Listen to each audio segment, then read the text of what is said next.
Hello বন্ধুরা, আজ হাজির হয়েছি আরও একটা সুস্বাদু রেসিপি নিয়ে। আজ বানিয়েছি ঝিঙে ভাপা। তো প্রথমে কিছুটা সাদা সর্ষে আর অল্প একটু কালো সর্ষে, কারণ কালো সর্ষে বেশি দিলে ঝাঁঝটা বেশি হয়ে যাবে, অত ঝাঁঝ চাইছি না। আর অল্প একটু চারমগজদানা, দুটো কাঁচা লঙ্কা, দুটো শুকনো লঙ্কা দিয়ে মিহি একটা পেস্ট প্রথমেই বানিয়ে নিলাম। তারপর এখানে ঝিঙাগুলো দেখো একদম কচি, এগুলো একটু তেরছা করে কেটে নিলাম। তারপরে চিংড়ি মাছটা একটু হালকা করে নুন হলুদ দিয়ে ভেজে রেখেছিলাম।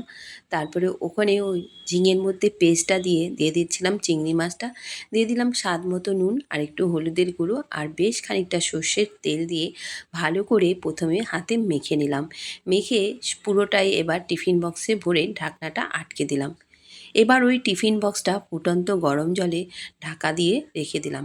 20 মিনিট এইভাবে ফুটিয়ে নিলাম।